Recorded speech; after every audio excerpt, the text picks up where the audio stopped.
Hey everybody, welcome to this week's Age of Wonders 4 Dev Diary. I know it's about a day late than I typically want to do these. I typically want to put these on Friday, but um, I was very busy yesterday and I didn't have time to do this one, but I wanted to get it done. Because you guys seem to really have been enjoying these. They've done really well. So, yeah, let's get into it. Today we're talking about the narrative, story, and lore that's coming with Age of Wonders 4 on May 2nd, 2023. So yeah, let's get into it and let's see what this is all about. So, this is written by Michelle and Jacob, and it was also created together with several external writers, including Raymond Bingham, who has played a role in the game since the beginning of the Age of Wonders series. So there are light spoilers. Please make sure if you don't want to know the story, you quit reading or watching the video here. I don't want to say I don't want it to be said that I spoiled anyone because I didn't warn them. So I'm warning you. If you don't want to be spoiled by the story, please quit watching here. So, the story and world building have always been a pillar in the Age of Wonders games. Every game was filled with strong characters, expansive backstories, and loads of lore to enjoy. The same counts for Age of Wonders 4, in which we use new systems to allow the player to immerse themselves in their own story as rulers and creators of their empires and people. With each successive iteration of Age of Wonders, we've added more gameplay depth and more immersive ways for players to roleplay the ruler of a fantasy realm.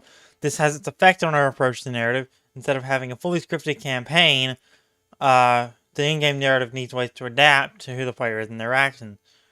Through this, we avoid narrative with gameplay disconnects, difficulty spikes, or blocking parts of the customization and empire development possibilities. This requirement led us to develop a whole new narrative event system, which confronts your ruler requests, leadership dilemmas, and boons coming from your empire, the larger world, or the cosmic affinities. The system is able to render scenes with animated 3D characters and provide multiple choice options. We'll foreshadow this system in this journal, in one of the following journals, Jacob will go in depth. So basically, there is a really good randomizing feature with this that can make every campaign different, which is exciting. Meaning there's infinite replayability so far. So let's see. Previously, you may remember during AOW3, High Elf Sundred and Human Ep were banded together to found the Torchbearers, an initiative to bring the people of Athla together with the Shadowborn. The Torchbearer heroes stopped the war between the Kingdom of the High Elves and the Empire of the Commonwealth, but they could not stop the Shadowborn from destroying the seal.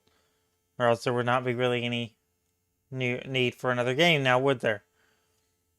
The magic that Athla has been protected from for many years flooded back in. Elemental forces were distorted, climate change,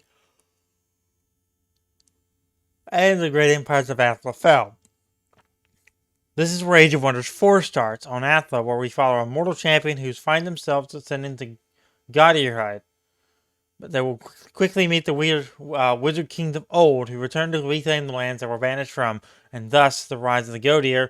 The main storyline commences. Here's some pictures, some concept art, and some pictures. Let's go on down to the Astral Sea. There have always been hints to worlds beyond Athla within the Age of Wonders lore. In Shadow Magic, one of these other worlds became very real, with the invasion of the Shadow Demons from the Shadow Realm. All of these worlds were connected through the Astral Sea, a vast ethereal ocean where magic ebbs and flows, influencing all worlds drifting within. In Age of Wonders 4, the premise and structure of the game allows us to make the many unknown worlds not the distant origin of invading forces, but places to explore. You can visit the homeworld of fiends and demons, explore the origin of the elves, and of course claim a realm for yourself. The Astral Sea is vast and filled with many wonders, creatures, and dangers, and an entire universe awaits you.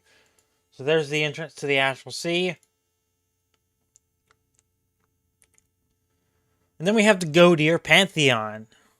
Godier, these are godlike beings who can travel between worlds and even use the forces of creation to create their own followers. All these, regardless of their alliance or morality, are part of the grand pantheon of the Astral Sea. The Godier of the pantheon are quarrelsome, and alliances between them are formed and broken easily. The most outspoken alliances within the pantheon of the Lawful Covenant, which opposes the conniving Shad-Rai. Every new ruler who leaves their mark on the realm can become a member of your pantheon. All Godier find themselves in Mage Haven at one point or another. Mage Haven is a world in the Astral Sea where the pantheon of Godier holds its most important forum of dispute and counsel. It is protected by an unbreakable spell, which prevents any harm from being done to a living creature or soul. Therefore, even the fiercest enemies can meet there and negotiate their conflicts. Among the many wonders of Mage Heaven are the World Gates, which acts as magic portals to the astral sea and allows ambitious Godir to explore new realms. So then we have story realms. Basically, the astral sea features many worlds to explore and conquer. Each world plays a bigger or smaller role, depending on what conflicts and stories of the Fourth Age there are.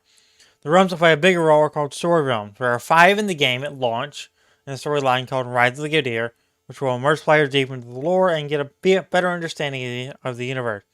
All story realms feature completely voice-acted briefing and debriefing scenes with bespoke art, and we use narrative events as the engine through which the story is told.